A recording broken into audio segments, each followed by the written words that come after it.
Railway সেক্টরের একটা অন্যতম কোম্পানি যার নাম হচ্ছে জুপিটার ওয়াগনস লিমিটেড।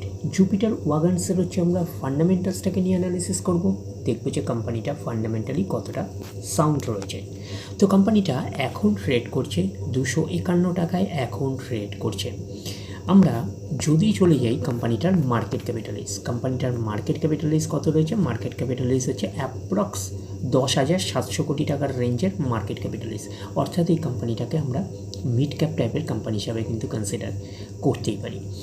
এবং কোম্পানিটার আমরা যদি আরওসি দেখি, রিটার্ন অন ক্যাপিটাল এমপ্লয়েড কত আছে? 21.5%। আরওই হচ্ছে, রিটার্ন অন ইকুইটি আছে 17%। তাহলে আরওসি আর আরওই হচ্ছে ডিসেন্ট রয়েছে। তো কোম্পানির পারফরমেন্সের উপরে কিন্তু ডিপেন্ড করে আরওসি আর আরওই, এটুখানি মাথায় রাখবেন। আগামী দিনে যদি কোম্পানি আরও ভালো পারফরমেন্স করে, আরও গ্রোথ দেখাতে শুরু করে, তাহলে আরওসি আর আরওই হচ্ছে আরও ইমপ্রুভ করবে। এইবারে আমরা চলে যাচ্ছি কোম্পানিটার হচ্ছে ব্যালেন্স শিট পার্টে। আমরা চলে আসলাম কোম্পানিটার হচ্ছে ব্যালেন্স শিট পার্টে। তো ব্যালেন্স শিট পার্টে হচ্ছে আমরা ডিরেক্টলি চলে যাবো কোম্পানিটার হচ্ছে রিজার্ভ অ্যান্ড সারপ্লাসে। দেখবো যে রিজার্ভ অ্যান্ড সারপ্লাসের অবস্থান কীরকম রয়েছে। তো 246 কোটির রেঞ্জে, তারপরে সেটা গ্রো করে 295 কোটি, তারপরে 416 কোটি, তারপরে 1204 কোটি, তারপরে হচ্ছে 2330 কোটি, তারপরে হচ্ছে 2366 কোটি। তাহলে আমরা দেখতে পাচ্ছি যে রিজার্ভ অ্যান্ড সারপ্লাসের মধ্যে গ্রোথও রয়েছে, প্লাস কিন্তু কনসিস্টেন্সি রয়েছে। এটা কিন্তু কোম্পানির ক্ষেত্রে একটা পজিটিভ সাইন।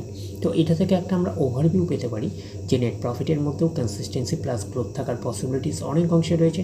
তার কারণটা কি? নেট প্রফিটের কিছু অংশ রিজার্ভ অ্যান্ড সারপ্লাসে ট্রান্সফার হয়। তো ওভারঅল ভিউটা আমাদের কাছে ক্লিয়ার হয়ে যাবে। কোম্পানিটার প্রফিট অ্যান্ড লসে গেলে ক্লিয়ার হয়ে যাবে যে নেট প্রফিটের মধ্যে কতটা কনসিস্টেন্সি রয়েছে, কতটা গ্রোথ রয়েছে। তো এইবারে আমরা চলে আসছি কোম্পানিটার হচ্ছে বোরিং পার্টে। তো বোরিং পার্টের হচ্ছে ফার্স্ট পার্ট আমরা যেটা পাচ্ছি সেটা হচ্ছে লং টার্ম বোরিং। তো চলে আসলাম লং টার্ম বোরিং কত আছে? 33 কোটির রেঞ্জে। তারপরে হচ্ছে সেটা কমে গিয়ে 28 কোটি হলো, তারপরে 19 কোটি হলো, তারপরে সেটা কমে 8 কোটির রেঞ্জে হলো, তারপরে কিন্তু সেটা আবার বেড়ে 27 কোটি, তারপরে আবার সেটা কমে 24 কোটির রেঞ্জে লং টার্ম বোরিং রয়েছে। তো লং টার্ম বোরিং থাকা মানে কোম্পানির এক্সট্রা বার্ডেন থাকে ইন্টারেস্ট পে করার ব্যাপারে। তো লং টার্ম বোরিং মোটামুটি কমই রয়েছে, একটুখানি বলতে পারি 24 কোটির রেঞ্জে। এইবারে আমরা চলে যাচ্ছি কোম্পানিটার হচ্ছে শর্ট টার্ম বোরিং। তো শর্ট টার্ম বোরিং হচ্ছে 105, 111, 269, 330, 457, 699।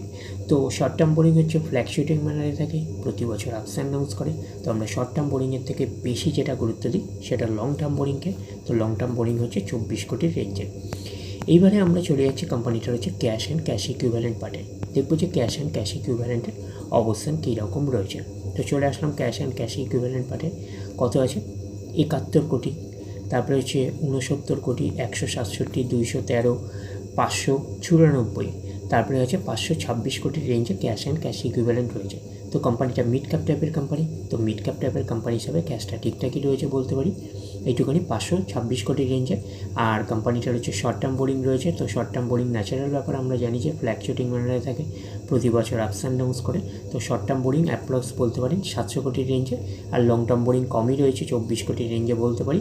আর কোম্পানিটার কিন্তু রিজার্ভ মোটামুটি ভালোই রয়েছে বলতে পারি, 2366 কোটির রেঞ্জে হচ্ছে রিজার্ভ রয়েছে। তো সেই হিসাবে আমরা জুপিটার ওয়াগনসের হচ্ছে, যেহেতু কোম্পানিটা একটা মিড ক্যাপ টাইপের কোম্পানি, সেই হিসাবে ব্যালেন্স শিটটা ঠিকঠাক হিসাবে আমরা কনসিডার করতেই পারি। তো এইবারে আমরা চলে যাচ্ছি কোম্পানিটার হচ্ছে প্রফিট অ্যান্ড লসে। তো আমরা চলে আসলাম কোম্পানিটার হচ্ছে প্রফিট অ্যান্ড লসে।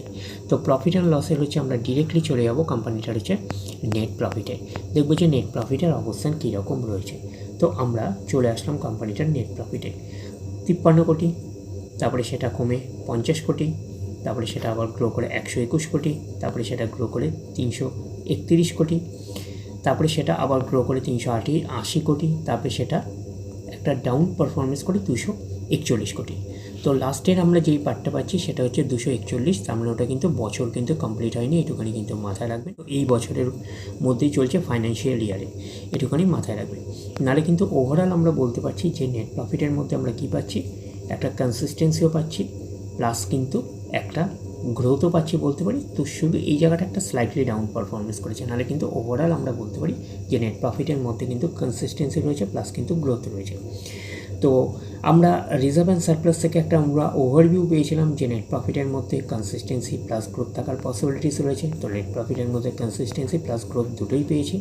তো সেই হিসাবে প্রফিট অ্যান্ড লসটাকে আমরা ঠিকঠাক হিসাবে কনসিডার করতেই পারি, যেহেতু কোম্পানিটা একটা মিড ক্যাপ টাইপের কোম্পানি। এইবারে আমরা চলে যাচ্ছি কোম্পানিটার হচ্ছে শেয়ার হোল্ডিং প্যাটার্নে। তো চলে আসলাম শেয়ার হোল্ডিং প্যাটার্নে। তো শেয়ার হোল্ডিং প্যাটার্নে আমরা যেটা পাচ্ছি, ফার্স্ট হচ্ছে আমরা যেটা পাচ্ছি সেটা হচ্ছে প্রোমোটার কত পার্সেন্ট স্টেক হোল্ড করে রয়েছে? 68.31%। অ্যাজ পার সেবি রুলস অনুযায়ী কিন্তু ম্যাক্সিমাম প্রোমোটার 75% পর্যন্ত কিন্তু স্টেক হোল্ড করে রাখতে পারে, এটুখানি মাথায় রাখবেন। তো সেখানে কিন্তু প্রোমোটার হচ্ছে 68%-এর বেশি কিন্তু স্টেক হোল্ড করে রয়েছে। এফআইএস ফরেন ইনস্টিটিউশনাল ইনভেস্টার রয়েছে 4.48%। ডিআইএস হচ্ছে ডোমেস্টিক ইনস্টিটিউশনাল ইনভেস্টার রয়েছে না থাকার মতন 0.75%। আর পাবলিক রয়েছে 26.45%। তাহলে এইটুখানি বলতে পারি যে জুপিটার ওয়াগনসের হচ্ছে শেয়ার হোল্ডিং প্যাটার্নটাকে ঠিকঠাক হিসাবে কনসিডার করতেই পারি। তো কোম্পানিটা যদি আমরা পিয়ার সেগমেন্টে যাই, তো পিয়ার সেগমেন্টে হচ্ছে রেলওয়ে ওয়াগন সেগমেন্টের হচ্ছে এটা কিন্তু অ্যাজ পার মার্কেট ক্যাপিটালাইজেশন অনুযায়ী কিন্তু লিডার কোম্পানি জুপিটার ওয়াগনস, এটুখানি মাথায় রাখবেন। তো জুপিটার ওয়াগনসের হচ্ছে ফান্ডামেন্টালসটাকে নিয়ে অ্যানালিসিস করে একটা ওভারভিউ পেলাম যে কোম্পানিটা একটা মিড ক্যাপ টাইপের কোম্পানি। তো মিড ক্যাপ টাইপের কোম্পানি হিসাবে কিন্তু কোম্পানিটাকে আমরা ফান্ডামেন্টালি সাউন্ড কোম্পানি হিসাবে কিন্তু কনসিডার করতেই পারি। তো ডিরেক্টলি গিয়ে চাম্প করে বাই করবেন না, ফার্দার স্টাডি করবেন। আফটার দ্যাট হচ্ছে আপনারা ডিসাইড করবেন এই স্টকটা বাই করবেন কি করবেন না। তাহলে এই অবধি, নেক্সট ভিডিওতে আবার আপনাদের সাথে আমার দেখা হচ্ছে। ধন্যবাদ।